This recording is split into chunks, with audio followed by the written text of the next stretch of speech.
അൽഹംദുലില്ലാഹി റബ്ബിൽ ആലമീൻ.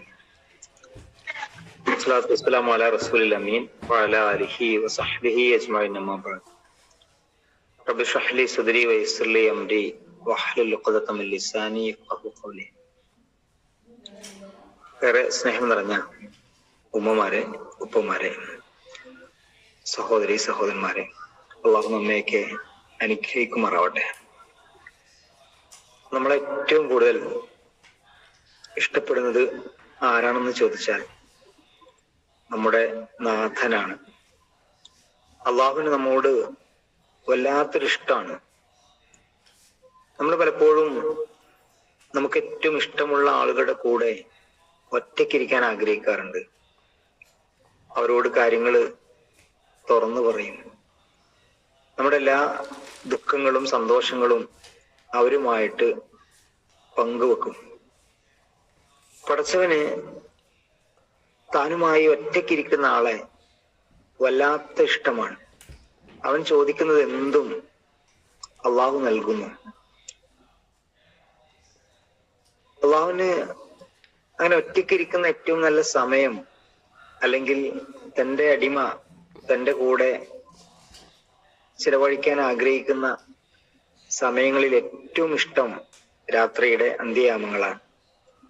അള്ളാഹുവിന് പ്രിയപ്പെട്ട ദാസന്മാരുടെ സ്വഭാവ ഗുണങ്ങൾ സൂറത്തുൽ ഫുർഖാനിൽ അള്ളാഹു വിശദീകരിക്കുന്നുണ്ട്. 16 ഗുണങ്ങൾ അവിടെ പറയുന്നു. വഇബാദുർ റഹ്മാനിൽ ലദീന യംശൂന അലൽ അർളി ഹൗന വഇദാ ഖാതബഹുമുൽ ജാഹിലൂന ഖാലൂ സലാമ വല്ലദീന യബീതൂന ലിറബ്ബിഹിം സുജ്ജദൻ വഖിയാമ. അവരുടെ രാത്രികൾ സുജൂദിലായും നിന്നും നാഥന് വേണ്ടി ചിലവഴിക്കുന്ന ആളുകൾ എന്ന് അള്ളാഹു അവിടെ വിശേഷണം നൽകുന്നുണ്ട്.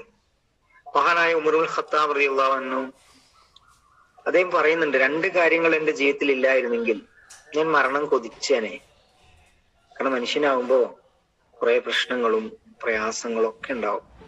എല്ലാ പ്രയാസങ്ങളും വിഷമങ്ങളൊക്കെ ഇറക്കി വെക്കാൻ, മനസ്സൊന്ന് സ്വസ്ഥമാകാൻ എന്റെ ജീവിതത്തെ സഹായിക്കുന്ന 2 കാര്യങ്ങളിൽ ഒന്നാമത്തേത് തഹജ്ജുദാണ്. രണ്ടാമത്തേത് നല്ല സുഹൃത്തിനെ കണ്ടുമുട്ടലാണ്.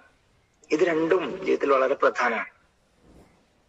പടച്ചവന്റെ മുമ്പിൽ ഒറ്റയ്ക്കിരുന്ന് കാര്യങ്ങൾ തുറന്നു പറയുമ്പോ കിട്ടുന്ന ഒരാശ്വാസ സമയം ഇല്ലായിരുന്നെങ്കിൽ, എന്റെ വിഷമങ്ങളും ബുദ്ധിമുട്ടുകളൊക്കെ പറയാൻ എന്റെ നല്ല സുഹൃത്തുക്കളുമായിട്ടുള്ള സഹവാസം എനിക്കില്ലായിരുന്നെങ്കിൽ ഞാൻ മരണം കൊതിച്ചേനെ എന്ന് മഹാനായ ഉമറുൽ ഖത്താബ് റളിയല്ലാഹു അൻഹു നമ്മെ പഠിപ്പിക്കുന്നുണ്ട്.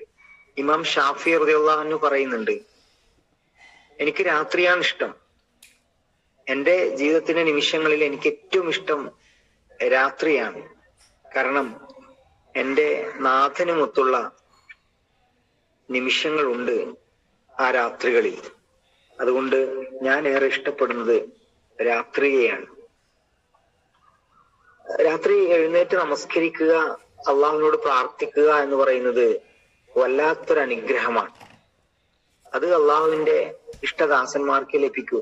നമ്മളെല്ലാവരും ഇന്ന് സുബഹി നമസ്കരിച്ചിട്ടായിരിക്കുന്നത്. സുബഹിക്ക് ബാങ്ക് നമ്മൾ കേട്ടു. അസ്സലാത്തു ഖൈറും മിനൻ നൗം, ഉറക്കം മതിയടാ, ഉറക്കത്തേക്കാൾ നല്ലത് നമസ്കാരാണെന്ന് പള്ളിയിൽ നിന്ന് ധാരാളം നമ്മൾ കേട്ടു. കാരണം നമ്മളൊക്കെ നമ്മുടെ ചുറ്റുഭാഗത്ത് ധാരാളം പള്ളികൾ ഉള്ളത് കൊണ്ട് 1, 2, 3 പ്രാവശ്യം ഇത്തരം ബാങ്കുകൾ പല പള്ളികളിൽ നിന്നായി കേൾക്കാറുണ്ട്. പ്രത്യേകം ഒരു വിളിച്ചുണർത്തലുണ്ട്. പക്ഷെ ഒരു ബാങ്കുമില്ലാതെ ഒരു പ്രത്യേക സമയത്ത് എഴുന്നേറ്റ് അള്ളാഹിന്റെ വിളി കേട്ട് ഉണരുക എന്ന് പറയുന്നത് വല്ലാത്തൊരു സന്തോഷമാണ്. അസാധാരണമായ അനുഭൂതിയും ആനന്ദവുമൊക്കെ അങ്ങനെ നമസ്കരിക്കുന്നവർക്ക്, പ്രാർത്ഥിക്കുന്നവർക്ക് ലഭിക്കുമെന്നാണ്. ഇത്തരം നമസ്കാരങ്ങൾ ഒരു മനുഷ്യന്റെ ജീവിതത്തിൽ പാപങ്ങൾ കഴുകിക്കളയുന്നു എന്ന് മാത്രമല്ല, ധാരാളം സൽക്കർമ്മങ്ങൾ ചെയ്യാനുള്ള അവസരങ്ങൾ അത്തരം ആളുകൾക്ക് ലഭിക്കുമെന്നാണ്. റസൂലുള്ളാഹി സ്വല്ലല്ലാഹു അലൈഹി വസല്ലം പറയുന്നുണ്ട്, അള്ളാഹു ഒരാളെ അനുഗ്രഹിക്കട്ടെ. ആ മനുഷ്യൻ എഴുന്നേറ്റു, നമസ്കരിച്ചു, പ്രാർത്ഥിച്ചു, പിന്നീട് തന്റെ ഇണയെ വിളിച്ചു നിർത്തി. അവൾ എഴുന്നേൽക്കാൻ മടി കാണിച്ചാൽ അല്പം വെള്ളം മുഖത്ത് തെളിച്ച് അവളെയും വിളിച്ചു നിർത്തുന്നു. അങ്ങനെ നമസ്കരിക്കുന്ന ഒരാൾക്ക് അള്ളാഹുവിന്റെ അനുഗ്രഹം ഉണ്ടാവട്ടെ. ഒരുവൾക്ക് അനുഗ്രഹം ഉണ്ടാവട്ടെ. അവൾ രാത്രി എഴുന്നേറ്റ് നമസ്കരിക്കുന്നവളാണ്.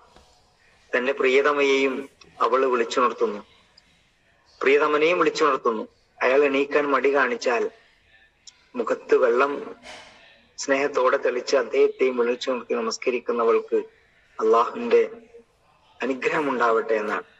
ഇങ്ങനെ നമസ്കരിക്കുന്ന ഉമ്മയും ഉപ്പയും പിന്നെ കുട്ടികളെ കൂടുതൽ ഉപദേശിക്കേണ്ടതില്ല.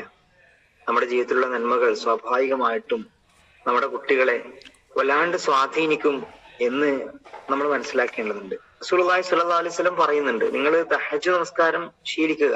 4 ഗുണങ്ങളുണ്ട് അതില്. ഒന്നാമത്തേത് സജ്ജനങ്ങളുടെ ചര്യയാണത്. അള്ളാഹുവിലേക്കുള്ള അടുപ്പം കൂടുതൽ ദൃഢമാക്കുന്നു, നിങ്ങളുടെ പാപങ്ങൾ കഴുകിക്കളയുന്നു, നിങ്ങളുടെ തെറ്റുകളെ നിങ്ങളുടെ നമസ്കാരങ്ങൾ തടയുന്നു. പിന്നെ നാശിയത്തല്ലയില് ഹി അശദ്ദു വത്വൻ വഖവമു ഖീല, ഇന്ന നാശിയത്തല്ലയില് ഹി അശദ്ദു വത്വൻ വഖവമു ഖീല, വാക്കുകൾ ചൊവ്വാക്കും. നല്ല നിലപാടുള്ള, ഇസ്സത്തുള്ള, ആത്മാവുള്ള ഒരു ജീവിതം അത്തരം മനുഷ്യർക്ക് ലഭ്യമാകുമെന്ന് ഖുർആനിലൂടെ അല്ലാഹു സുബ്ഹാനഹു വ തആല നമ്മെ പഠിപ്പിക്കുന്നുണ്ട്. ഒരു ഹദീസിൽ റസൂലുള്ളാഹി സ്വല്ലല്ലാഹു അലൈഹി വസല്ലം പറയുന്ന കാര്യം ഇതാണ്. അന്ത്യനാളില് അള്ളാഹുവിന്റെ വിചാരണ സമയമുണ്ടല്ലോ, മഹ്ശറ ലോകത്ത്. ആ വിചാരണ ചെയ്യുന്ന സമയത്ത് ഒരു വിഭാഗം ആളുകൾ അള്ളാഹു പ്രത്യേകം വിളിക്കും. അവര് ആൾക്കൂട്ടത്തിൽ വളരെ കുറച്ചായിരിക്കും. അവര് പുഞ്ചിരിച്ച് സന്തോഷത്തോടു കൂടി ഇങ്ങനെ വരും മുന്നോട്ട്. എല്ലാവരും അവരിങ്ങനെ നോക്കി നിൽക്കും. ഒരു വിചാരണയും കൂടാതെ അവരോട് സ്വർഗത്തിൽ പോകാൻ അള്ളാഹു കൽപ്പിക്കും. രാത്രി എഴുന്നേറ്റ് നമസ്കരിക്കുന്ന ആളുകളാണ് അവർ. അവർക്ക് വിചാരണയില്ല.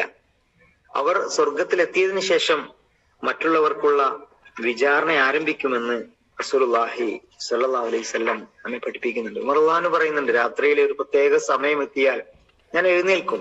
അതിന്റെ ഒരു ശീലമാണ്. കാരണം എന്റെ റബ്ബിന് വേണ്ടി ഞാൻ നീക്കിവെച്ച സമയമാണ്. ഒരു രാത്രി മുഴുവൻ എഴുന്നേറ്റ് നമസ്കരിച്ചാലും തീരാത്ത കടപ്പാടുമുണ്ട് എനിക്ക് എന്റെ നാഥനോട് എന്ന് അദ്ദേഹം നമ്മെ പഠിപ്പിക്കുന്നുണ്ട്. അപ്പൊ നമ്മള് ഇത്തരം സ്വഭാവ ഗുണങ്ങൾ നേടിയെടുക്കാനും ഇത്തരം നന്മകൾ സ്വായത്തമാക്കാനും നമ്മൾ എന്താണ് ചെയ്യേണ്ടത്? രാത്രി തഹജ്ജുദ് നമസ്കരിക്കുക എന്നുള്ളത് 4 ആളുടെ മുമ്പിൽ പറയേണ്ട കാര്യമൊന്നുമല്ല. അത് ഞാനും പടച്ചോനും തമ്മിൽ, അല്ലെങ്കിൽ നമ്മളും പടച്ചോനും തമ്മിലുള്ള സ്വകാര്യമായ ഏറ്റവും സന്തോഷകരമായ ചില സന്ദർഭങ്ങളാണ്. 5 കാര്യങ്ങളാണ് നമ്മൾ ശ്രദ്ധിക്കേണ്ടത്. ഒന്നാമത്തേത്, ഉറങ്ങുമ്പോ നല്ല നെയ്യത്തോട് കൂടിയിട്ട് ഉറങ്ങുക. രണ്ടാമത്തെ കാര്യം, രാത്രി നേരത്തെ ഭക്ഷണം കഴിക്കുക. ഇശാ മഗ്രിബ് നമസ്കാരത്തിനിടയിൽ നേരത്തെ നമ്മൾ ഭക്ഷണം കഴിക്കുക. ഒരു 10 മണിക്ക് 9:30 മുമ്പൊക്കെ നമ്മൾ നമ്മുടെ സ്ക്രീൻ ഓഫ് ചെയ്യുക, മൊബൈൽ ഫോൺ ഓഫ് ചെയ്യുക.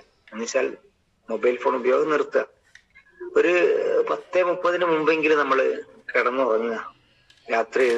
രാത്രി ഉറങ്ങാൻ പോകുന്നതിന് മുമ്പ് ഉളു എടുത്തുകൊണ്ട് പ്രാർത്ഥനയോടുകൂടി ഉറങ്ങാൻ പോവുക. ഈ 5 കാര്യങ്ങൾ ശ്രദ്ധിച്ചാൽ തീർച്ചയായിട്ടും ജീവിതത്തിന്റെ ഏറ്റവും വിലപിടിപ്പുള്ള സമയം അള്ളാഹുമായിട്ട് അല്പനേരം ചിലവഴിക്കാൻ നമുക്ക് സാധിക്കും. അള്ളാഹു സുബ്ഹാനഹു വ തആല നമ്മെ അനുഗ്രഹിക്കുമാറാവട്ടെ. അള്ളാഹുവിന്റെ ഏറ്റവും ഇഷ്ടപ്പെട്ട ദാസന്മാരുടെ സ്വഭാവ ഗുണങ്ങൾ നേടിയെടുക്കാൻ അള്ളാഹു നമ്മെ തുണക്കുമാറാവട്ടെ. ജീവിതത്തിൽ സംഭവിച്ചു പോയിട്ടുള്ള എല്ലാ വീഴ്ചകളും പാപങ്ങളും അള്ളാഹു നമുക്ക് എല്ലാവർക്കും പുറത്തു തരുമാറാവട്ടെ. നാളെ സ്വർഗത്തിൽ സന്തോഷത്തോടെ ഒരുമിച്ച് കൂടാൻ അള്ളാഹു നമുക്കും നമ്മുടെ കുടുംബങ്ങൾക്കും തൗഫീക്ക് നൽകി അനുഗ്രഹിക്കുമാറാവട്ടെ. ആമീൻ ആമീൻ. അസ്സലാമു അലൈക്കും വറഹ്മത്തുള്ളാഹി വബറകാതുഹു.